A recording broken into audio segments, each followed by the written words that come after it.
Assalamualaikum warahmatullahi wabarakatuh.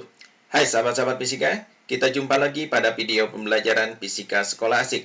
Pada video kali ini, kita akan membahas materi tentang pengukuran dengan menggunakan jangka sorong.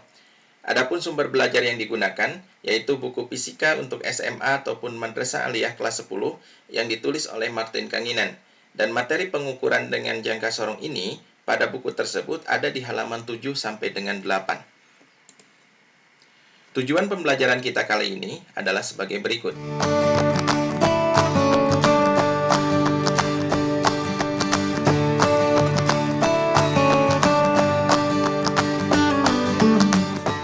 Sahabat-sahabat, kita langsung saja ke materi pokok kita.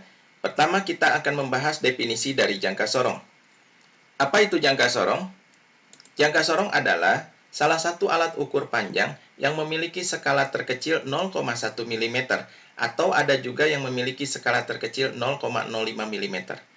Lalu bagaimana dengan skala dan ketelitian dari jangka sorong tersebut?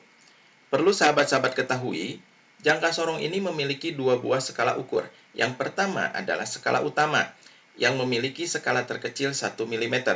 Kemudian yang kedua adalah skala nonius yang berfungsi untuk membantu ketelitian dari skala utama, di mana skala terkecilnya yaitu 0,1 mm atau 0,05 mm. Hal ini sesuai dengan skala terkecil dari jangka sorong tersebut.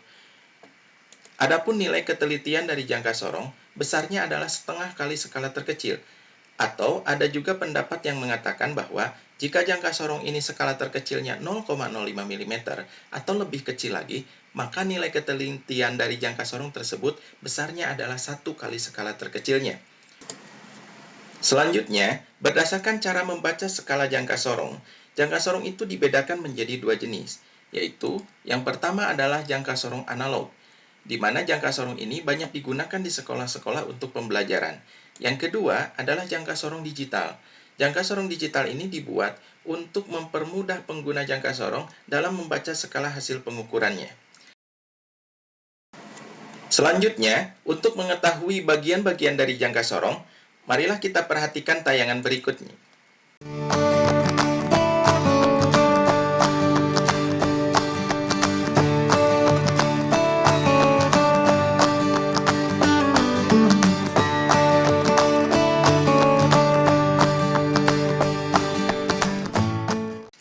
Nah, setelah mengetahui bagian-bagian dari jangka sorong, selanjutnya kita akan belajar bagaimana cara menggunakan jangka sorong dengan baik dan benar. Kita perhatikan tayangan berikut ini.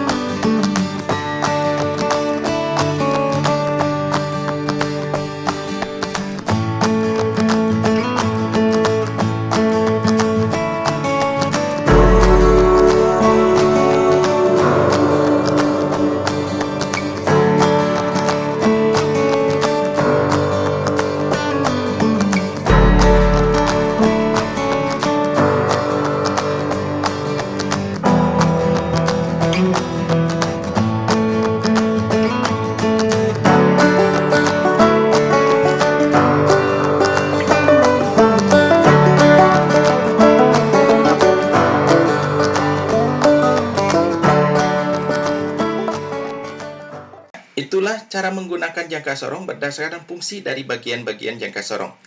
Selanjutnya, kita akan belajar bagaimana cara membaca skala hasil pengukuran dari jangka sorong.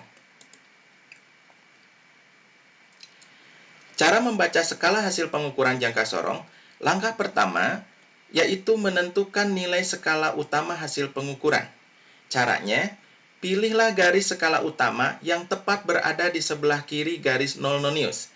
Kalau kita perhatikan dari gambar, nah, garis inilah yang merupakan skala utama hasil pengukuran. Karena garis ini berada tepat di sebelah kiri garis nol nonius. Kemudian langkah kedua, yaitu menentukan nilai skala nonius hasil pengukuran. Caranya, pilihlah garis skala nonius yang tepat lurus sejajar dengan salah satu garis skala utama. Kalau kita lihat di gambar, garis 3,5 inilah yang lurus dengan garis skala utamanya. Kemudian, setelah kita menentukan nilai skala utama hasil pengukuran dan nilai skala nonius hasil pengukuran, langkah ketiga yaitu kita menjumlahkan hasil dari skala utama dengan hasil dari skala nonius. Maka setelah dijumlahkan, itulah hasil pengukuran dengan menggunakan jangka sorong ini. Tapi jangan lupa, satuan dari skala utama harus sama dengan satuan dari skala nonius. Untuk lebih jelasnya bagaimana cara membaca skala hasil pengukuran jangka sorong ini, mari kita perhatikan pembahasan contoh soal berikut ini.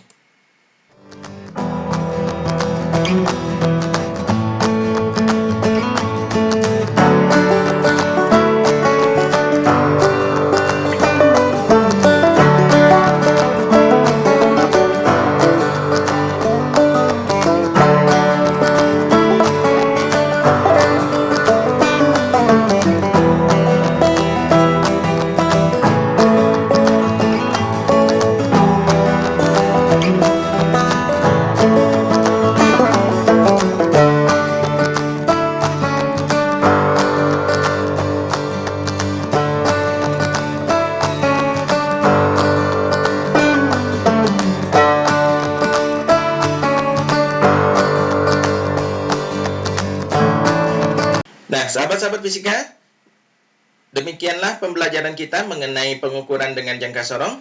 Mudah-mudahan pembelajaran ini bisa bermanfaat buat sahabat-sahabat semuanya. Sampai jumpa di video selanjutnya, yaitu pada materi-materi yang lain. Terima kasih atas perhatiannya. Wassalamualaikum warahmatullahi wabarakatuh.